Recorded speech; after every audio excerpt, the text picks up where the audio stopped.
Called as angle of contact. इसी को हम लोग कहेंगे angle of contact. Now angle of contact को समझने के लिए let us take a situation. Let us take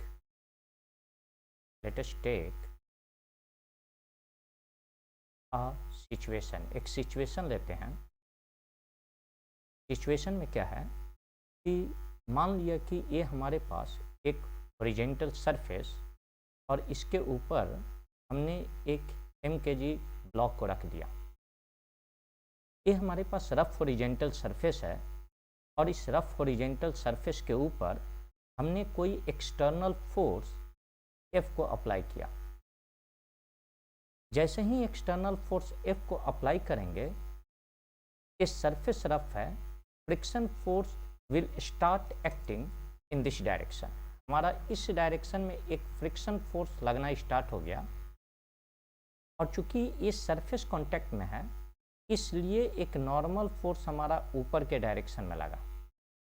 ना एक ही जगह से हमारे पास दो फोर्स लग रहा है, one is normal force and another is friction force, और resultant of this two force, इसी दोनों फोर्स के रिजल्टेंट को हम लोग क्या कहते हैं, कांटेक्ट फोर्स। तो इस दोनों का रिजल्टेंट फोर्स हमारे पास ये आया, this is generally called as contact force.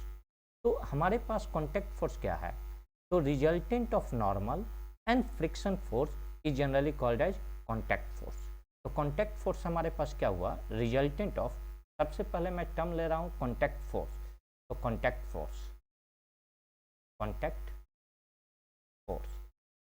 Force क्या हुआ कि resultant of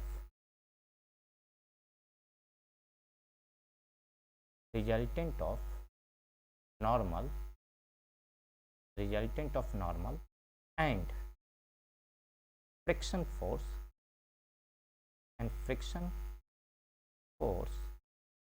is called as contact force. इसी को हम लोग कहते हैं कांटेक्ट फोर्स। तो कांटेक्ट फोर्स एक्चुअली है क्या हमारे पास, तो resultant of this normal and friction force is generally called as contact force. Now अगर हम देखें तो नॉर्मल फोर्स हमारा ऊपर के डायरेक्शन में, और अगर किसी फोर्स वेक्टर को, यानी friction is a type of force vector, तो अगर किसी भी वेक्टर को उसी के पैरेलल में डिस्प्लेस करें तो there is no change in magnitude as well as direction. तो हमने इस फ्रिक्शन फोर्स को यहाँ से स्लाइड करके ऊपर की तरफ लेके आते हैं, तो फ्रिक्शन फोर्स हमारा इस डायरेक्शन में लगा and resultant of this normal and friction force का हमारे पास क्या है, ये हमारे पास कांटेक्ट फोर्स FC। क्योंकि ये हमारे पास राइट एंगल ट्रायंगल है and therefore hypotenuse, and therefore contact force can be written as under root n square plus f r का होल स्क्वायर। चूंकि हमारे पास जब हम एक फोर्स अप्लाई करें तो this block is not sliding actually, तो the minimum horizontal force needed to slide this block, minimum horizontal force हमें कितना चाहिए ताकि यह ब्लॉक स्लाइड करे, तो that friction force is limiting, and limiting friction is generally equal to mu n and that is generally equal to mu mg, and therefore यह contact force हमारे पास क्या हो जाएगा, this contact force is nothing but under root n square plus mu mg का whole square and this force is generally called as contact force. तो कभी भी एंगल ऑफ फ्रिक्शन को समझने के लिए हमारे पास एक टर्म का नॉलेज होना चाहिए, और पहला टर्म हमारा क्या है, कांटेक्ट फोर्स। तो कांटेक्ट फोर्स क्या है, तो resultant of normal and friction force is generally called as contact force. अगर यह कांटेक्ट है फोर्स है, then what is angle of contact. तो एंगल ऑफ कांटेक्ट क्या है कि यह कांटेक्ट फोर्स, यह नॉर्मल फोर्स से जो एंगल बना रहा है, that angle is generally called as angle of contact. तो एंगल ऑफ कांटेक्ट का angle made by normal with the resultant of normal and friction force is generally called as angle of contact। तो हमारे पास एक और term आया, that term is angle of contact। angle of contact, और इसी angle of contact को हम लोग क्या कहते हैं, एंगल ऑफ फ्रिक्शन। इसी को हम लोग कहते हैं एंगल ऑफ फ्रिक्शन। तो एंगल ऑफ कांटेक्ट या एंगल ऑफ फ्रिक्शन एक्चुअली हमारे पास क्या है, तो resultant of normal, that is sorry angle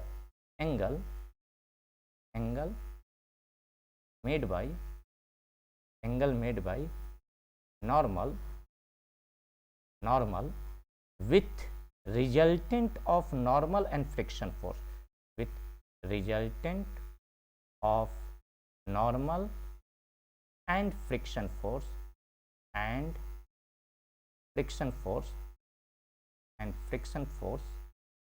is called as angle of contact या एंगल ऑफ फ्रिक्शन। तो angle made by normal with the resultant, यानी angle made by this normal with the resultant of this normal and contact force. एक contact force हमारा resultant है किसका, normal और friction force का। तो angle made by this normal with resultant of this normal and friction force is generally called as angle of contact. अगर आप देखें तो यहाँ पर हमारा यह नॉर्मल और इस वेक्टर को हमने स्लाइड करके यहाँ पर लेके आए थे, तो हमारे पास डायग्राम ए था। तो यहाँ पर एंगल ऑफ कांटेक्ट और angle of friction is nothing but this lambda. तो इस फिगर में अगर हम 10 लेमडा निकालते हैं तो 10 lambda is generally equal to perpendicular upon base, तो that is friction force upon normal. Here इस ड्रैगिंग फोर्स के कारण यह ब्लॉक स्लाइड नहीं कर रहा है, स्लाइड करने की पोजीशन में है, उस समय maximum value of limiting friction will act, it is not sliding. तो यहाँ पर हमारे पास यह फ्रिक्शन फोर्स हमारे पास क्या है, that is equal to mu N upon N, and block is not sliding, therefore as this N get cancel, and therefore 10 lambda is generally equal to mu s, and this is angle of contact। तो tangent of angle of contact हमारा हमेशा किसके बराबर है, that is equal to coefficient of static friction. तो हम लोग लिख सकते हैं कि tangent of angle of contact is generally tangent of angle of contact is equal to coefficient of static friction, is generally equal to coefficient, that is coefficient of static friction। Now the question arises कि how, किस तरह से हमारा angle of contact से related हमारा question पूछ रहा है। तो सिचुएशन को समझने के लिए हमने एक क्वेश्चन को लेकर चलते हैं। सपोज वी हैव, हमारे पास क्वेश्चन है कि अ ब्लॉक, हमने क्वेश्चन लिया कि question a block of mass 400 gram is kept on rough horizontal surface, if friction force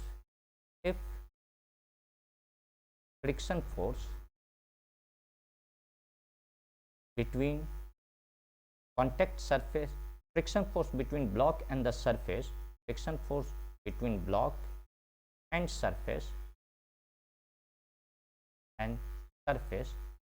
is 3 Newton। First question find, पहला क्वेश्चन पूछ दिया क्या, magnitude of contact force. Find magnitude of contact force. आप contact force के magnitude को बताइए। तो हमारे पास सिचुएशन के अनुसार से क्या, ये हमारे पास हॉरिजॉन्टल, रफ हॉरिजॉन्टल सरफेस, और इसके ऊपर हमने m इक्वल टू 400 ग्राम के एक ब्लॉक को ले लिया। तो आपका पहला काम कि इसे केजी में बदलें, तो this will immediately become m equal to 0.4 kg। हम लोग देख रहे हैं क्या कि दिस ग्रेविटेशनल फोर्स 0.4 g हमारा नीचे ये सरफेस कांटेक्ट में है, तो normal force will act in upward direction. और यह कांटेक्ट फोर्स हमारा कब लगेगा, यह कांटेक्ट फोर्स तभी एग्जिस्ट होगा, यानी contact force will be equal to n if external force is zero, क्योंकि एक्सटर्नल फ्रिक्शन फोर्स हमारा एक्सटर्नल फोर्स के ऊपर डिपेंडेंट है। तो अगर हमने किसी तरह का एक्सटर्नल फोर्स अप्लाई नहीं किया, then friction force will keep its value zero, और उस समय हमारे पास कांटेक्ट फोर्स नॉर्मल के बराबर होगा। इसलिए मैंने यहाँ पर एक्सटर्नल फोर्स अप्लाई किया, ड्रैगिंग फोर्स, ताकि फ्रिक्शन इस ब्लॉक और इस कांटेक्ट सरफेस के बीच में प्रोड्यूस हो सके, and that friction is acting opposite to the direction of motion. और यह फ्रिक्शन का वैल्यू हमारे पास कितना है, 3 न्यूटन। तो आप मैग्नीट्यूड ऑफ कांटेक्ट फोर्स को बताएं। तो कांटेक्ट फोर्स हमारे पास है क्या, that is resultant of this normal and friction force is nothing but contact force.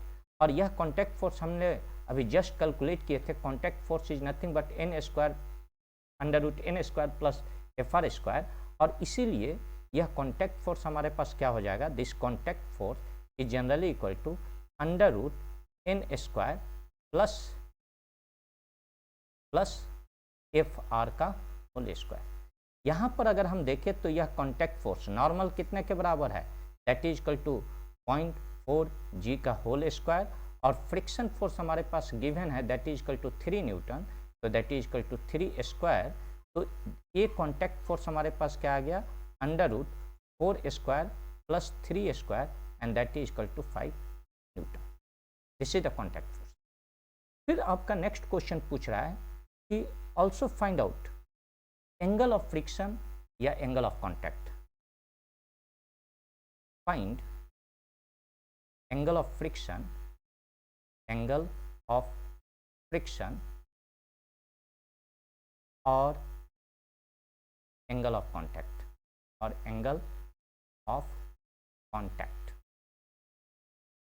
तो हम ऑलरेडी जान रहे हैं कि यहाँ से ये एंगल ही हमारा क्या हो जाएगा, that will be angle of contact.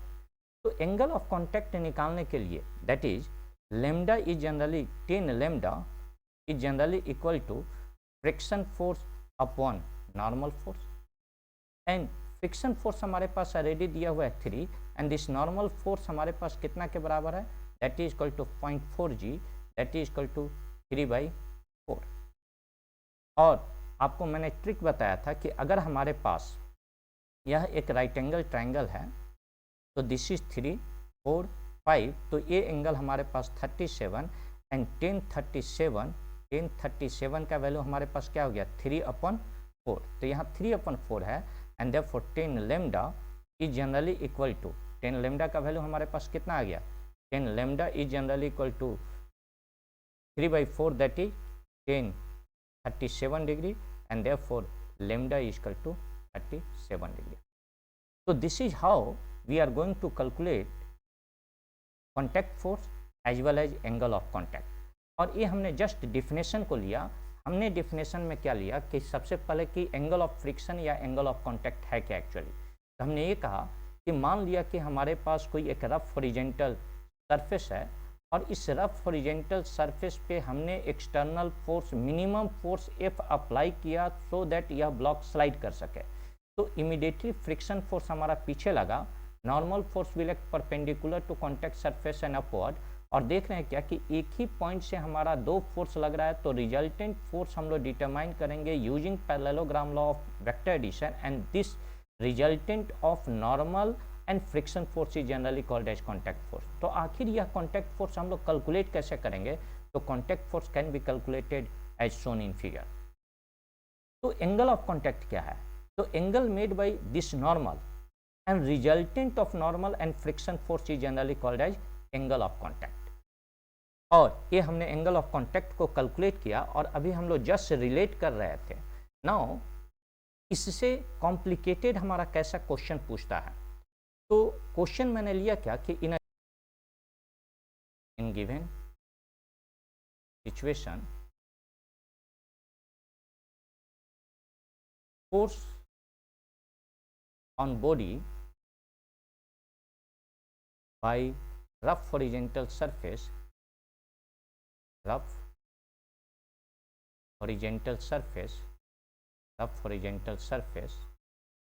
has constant magnitude। यानी हमने क्वेश्चन लिया क्या कि in a given situation force on a body by rough horizontal surface has constant magnitude. Now if angle made by contact force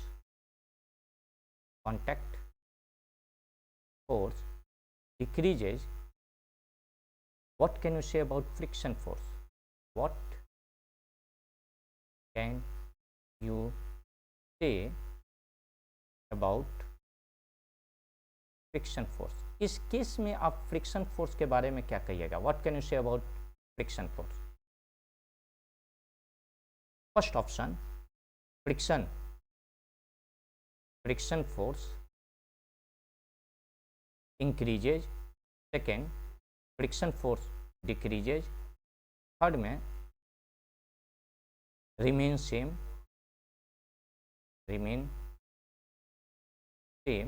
और fourth में friction में increase और decrease. Friction force में इंक्रीज और डिक्रीज, ये चार ऑप्शन है हमारे पास।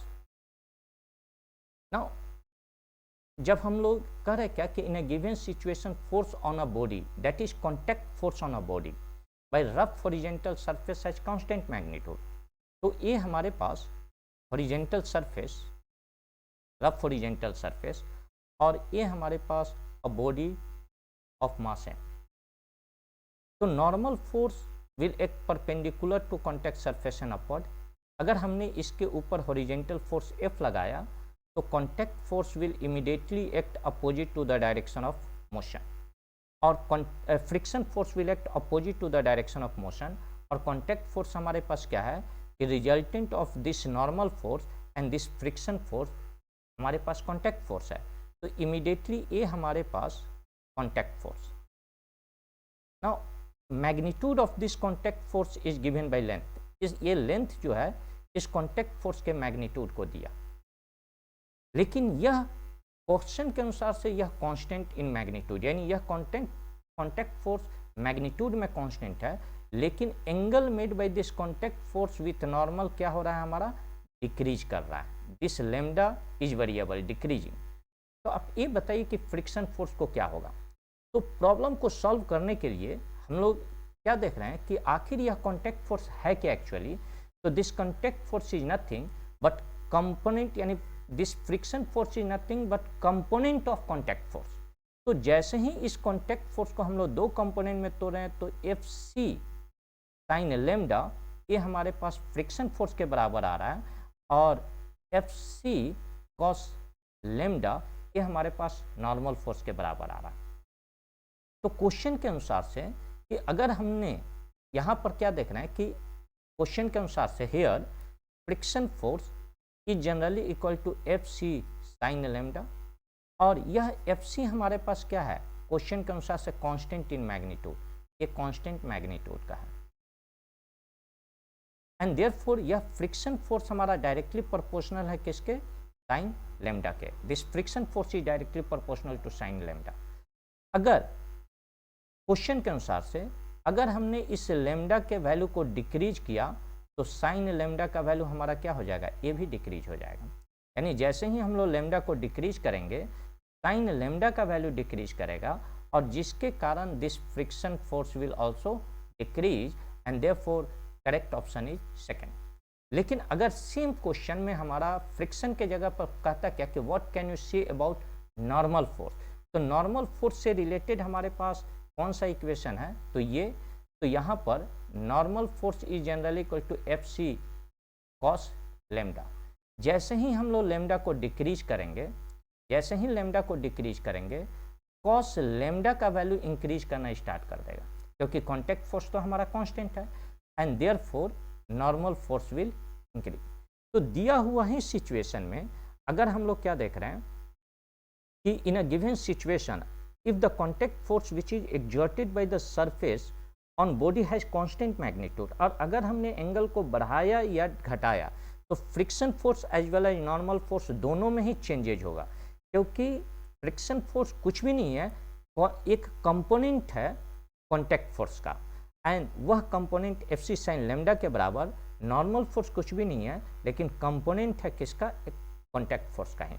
और इसीलिए हम लोग देखेंगे क्या कि अगर लेमडा का वैल्यू बढ़ा या घटा रहे हैं तो कैसे फ्रिक्शन हमारा बढ़ रहा है या घट रहा है, और कैसे नॉर्मल हमारा बढ़ रहा है या घट रहा है। लेकिन अगर स्लाइटली मोर कॉम्प्लिकेटेड क्वेश्चन अगर हमारा पूछ रहा है, जैसे नाउ इफ अगर हमारे पास what is the minimum force needed to slide the block, फिर यहाँ पर मैं थ्योरी को थोड़ा सा आगे लेके चल रहा हूँ। क्वेश्चन थ्योरी फॉर्म में what minimum force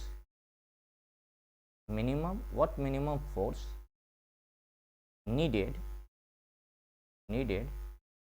to slide a block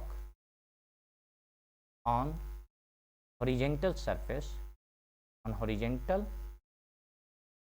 surface if force is applied parallel to the surface, यानी कितना मिनिमम फोर्स हमको चाहिए in order to slide the block on the horizontal surface. और situation को, इस theory को discuss करने के लिए हम लोग एक प्रॉब्लम से चल रहे हैं, एंड प्रॉब्लम हमारे पास है क्या कि a body of mass m, हमने प्रॉब्लम को लिया कि a body of mass capital M is kept on a rough horizontal surface with friction coefficient mu. A person is trying to pull the body by applying a horizontal force, but the body is not moving. Then the force by the surface on the body is F, where F is equal to mg, F is equal to mu mg, या इनमें से कौन सा option सही होगा। तो theory के अनुसार से हम लोग क्या कहा कि a body of mass m, this body, a body of mass m is kept on a rough horizontal surface। तो ये हमारे पास रफ हॉरिजॉन्टल सरफेस, और इस रफ हॉरिजॉन्टल सरफेस के ऊपर हमने एक बॉडी को रख दिया जिसका मास m है। तो a body of mass m is kept on a rough horizontal surface with coefficient of friction between this body and the surface is generally mu. A person is trying to pull this body, यानी एक person इस body को force F apply करके पुल करने की कोशिश करा है, यानी he is applying the dragging force, और जैसे ही ड्रैगिंग फोर्स अप्लाई किया the friction force will start acting in this direction, and normal force हमारा किस डायरेक्शन में लगा, normal force will act in this direction, but the body is not moving at all, लेकिन body हमारा नहीं move कर रहा है। देन तो हम लोग क्या देखेंगे कि चूंकि एक ही पॉइंट से दो फोर्स लग रहा है तो resultant force is determine, resultant force हमारा क्या हो गया, यह कॉन्टैक्ट फोर्स, और यह कॉन्टैक्ट फोर्स का हमारे पास मैग्नीट्यूड क्या हुआ, तो contact force is generally equal to under root this n square plus F R का स्क्वायर, एंड दिस इज ये हमारे पास यह कॉन्टैक्ट फोर्स आया।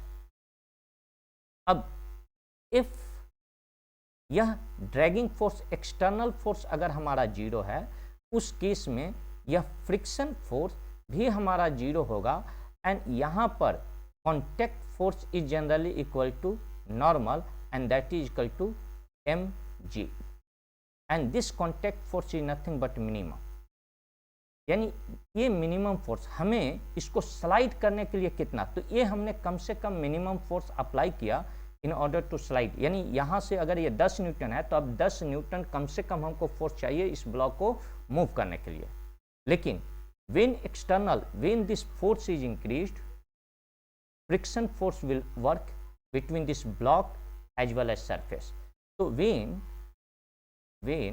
friction force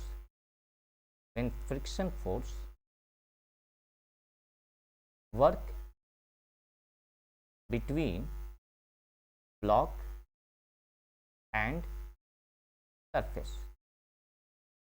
उस समय हमारे पास कॉन्टैक्ट फोर्स क्या हो जाएगा, that is contact force equal to N square plus F R का होल स्क्वायर। जब हमारा फ्रिक्शन वर्क नहीं कर रहा है उस समय कॉन्टैक्ट फोर्स टोटली हमारा mg के बराबर, नॉर्मल फोर्स के बराबर। लेकिन जैसे ही इसने फोर्स एग्जर्ट करना स्टार्ट किया, इस ब्लॉक और इस सरफेस के बीच में हमारा फ्रिक्शन वर्क करना स्टार्ट कर दिया, and therefore contact force will be under root N square plus F R का होल स्क्वायर। यहाँ पर this contact force is generally equal to under root, ये हमारे पास कितना आया, दैट इज एन स्क्वायर, और फ्रिक्शन फोर्स हमारा म्यू एन, हमने एन को म्यू स्क्वायर एन स्क्वायर, हमने एन स्क्वायर को बाहर ले लिया, तो contact force is equal to N under root 1 plus mu square, और कॉन्टैक्ट एन कितना के बराबर है, हमारा mg के बराबर, and therefore contact force is generally equal to capital mg under root 1 plus mu square. And therefore minimum force needed to move this block कितना होना चाहिए, हमारा mg से ग्रेटर और इक्वल टू होना चाहिए यह एक्सटर्नल फोर्स, लेकिन लेस और इक्वल टू होना चाहिए mg under root 1 plus mu square, in order to, this is the minimum force needed to slide the block, minimum force needed to slide the block। लेकिन question फिर हमारा हो रहा है क्या कि अगर हमने इस एक्सटर्नल फोर्स को हॉरिजेंटली नहीं अप्लाई किया, we are applying this force making an angle theta with horizontal, और सिचुएशन को समझने के लिए if force is being applied making an angle theta with horizontal, उस समय क्या होगा, तो सिचुएशन को समझने के लिए हमने एक क्वेश्चन को लिया कि अ block of mass m rest on a rough horizontal floor and coefficient of friction between the block and the floor is mu.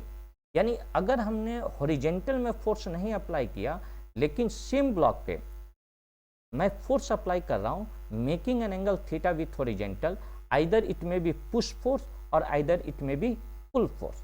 तो question, a block of mass m rest on a rough floor, coefficient of friction between the block and the floor is mu, and two boy apply force P at an angle theta to the horizontal, one of them pushes the block while other one pull, which one could require less effort to curb the impending motion of the block या in order to slide the block, and situation हमने यहाँ पर लिया। ये हमारे पास है कि this person is applying push force on this block making an angle theta with horizontal। तो आखिर यह मिनिमम कितना फोर्स अप्लाई करे ताकि यह ब्लॉक इस रफ हॉरिजेंटल सरफेस के ऊपर स्लाइड करे। सेकेंड केस में हमारा क्या करा कि यह पर्सन सेम ब्लॉक m को पुल कर रहा है। जब यह पुल कर रहा है तो it is applying a dragging force, and that dragging force is T, और यहाँ सिचुएशन के अनुसार समय this dragging force P is generally equal to T, और इस बार यह भी हॉरिजेंटल से क्या कर रहा है, थीटा का एंगल बना रहा है। तो in order to solve this situation when person apply pull force, जब पर्सन हमारा पुल फोर्स अप्लाई कर रहा है तो उस केस में हमारा क्या हो रहा है, तो when person apply pull force, यहाँ पर सिचुएशन में फ्री बॉडी डायग्राम ड्रॉ कीजिए। तो यहाँ gravitational force mg will act vertically downward, ये कॉन्टैक्ट में है तो नॉर्मल फोर्स हमारा इस डायरेक्शन में, यह T neither acting in the direction of motion and not perpendicular to motion, इसलिए इस P को हम लोग दो कंपोनेंट में तोड़ेंगे। एक कंपोनेंट हमारा इधर और यह कंपोनेंट हमारा हुआ P cos थीटा, और दूसरा कंपोनेंट हमारा इधर एंड यह कंपोनेंट हुआ हमारे पास P sin थीटा। चूंकि इस कंपोनेंट के कारण friction force will start acting between यह ब्लॉक और इस सरफेस के बीच में, कहाँ तक, तो यह फ्रिक्शन फोर्स मैक्सिमम तक लग सकता है, तो that friction force is generally equal to mu N. तो हम लोग क्या देख रहे हैं कि minimum force needed, that is this P cos theta must be equal to mu N. तो P cos theta, this P cos theta, ये P cos theta minus friction force this must be equal to 0। ये हमारे पास first equation. लेकिन y के direction में क्या देख रहे हैं कि यहाँ p साइन थीटा n और नीचे के तरफ mg, तो n plus p sine theta हमारे पास क्या है mg के बराबर। यहाँ से आप n के वैल्यू को कैलकुलेट कीजिए तो n is generally equal to mg। ये टर्म इधर आया तो that is minus p sine theta, this is equation second. Put value of 2 in equation 1, तो पुट 2 इन इक्वेशन 1, 2 का वैल्यू को हम इक्वेशन 1 में डाल रहे हैं तो हमारे पास क्या आ जाएगा, that is p cos theta minus mu, और n के जगह पर हमने क्या लिखा, that is mg minus p sine theta, and this is generally equal to 0। p cos theta minus mu capital mg minus mu p sine theta is generally equal to 0।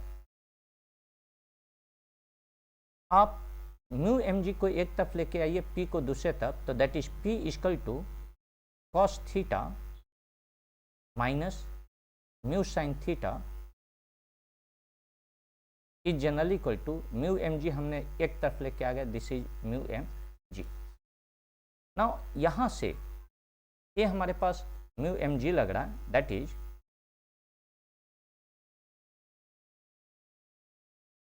And therefore p is generally equal to, हमारे पास क्या आया, mu mg upon cos theta minus mu sine theta, यानी इतना minimum force चाहिए, this is the minimum force needed to slide this block on the horizontal surface. यहां पर हम लोग क्या देख रहे हैं कि यदि, लेकिन in situation, this is in situation first, यानी जब हमने when full force is applied, when full force is applied, जब हमने यहाँ पर फुल फोर्स को अप्लाई किया है। लेकिन सेम सिचुएशन में अगर पुल के जगह पर जब हम लोग पुश फोर्स यहाँ पर अप्लाई किए, तो पुश फोर्स के लिए इमीडिएटली एक कंपोनेंट हमारा p cos theta will act in this direction, p sine theta हमारा इस डायरेक्शन में लग रहा है, और चूंकि यह सरफेस रफ है तो फ्रिक्शन फोर्स हमारा इस डायरेक्शन में लगना स्टार्ट हुआ। Normal will act perpendicular to contact surface and upward, and gravitational force mg हमने नीचे के तरफ लिया। तो for push force, when push force is applied, तो व्हेन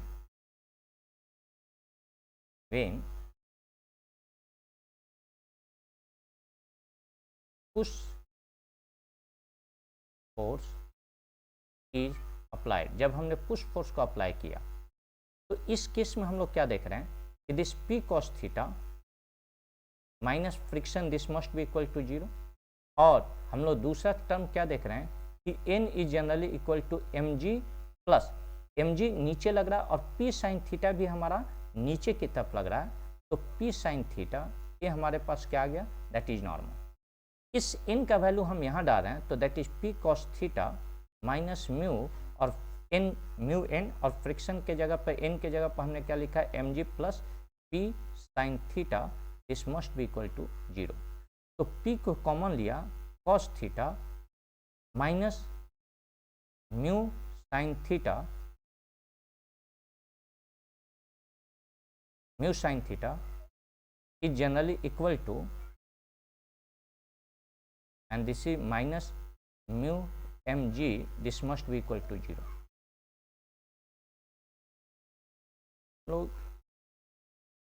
इस सिचुएशन में माइनस माइनस हमारा प्लस हो जा रहा है, this will be plus, this will plus, तो ये ज़्यादा है तो दिस विल बी मिनिमम। यहाँ पर cos theta minus mu sine theta mu mg, ये टर्म इधर आया तो that is p cos theta minus mu sine theta is generally equal to mu m, and therefore p is generally equal to mu mg upon cos theta plus mu sin theta।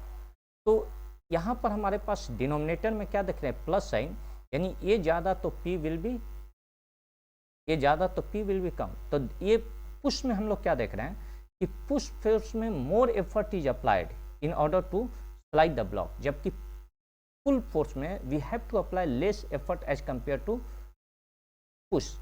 तो from equation A and B, और यही हमारा trick भी होगा, few problem को हम लोग directly इसको अप्लाई करके हम लोग सॉल्व कर सकते हैं। यहाँ पर दूसरा सिचुएशन हम लोग क्या ले रहे हैं कि if cos theta plus mu sine theta, यानी डिनोमिनेटर अगर हमारा 0 हो जा रहा है,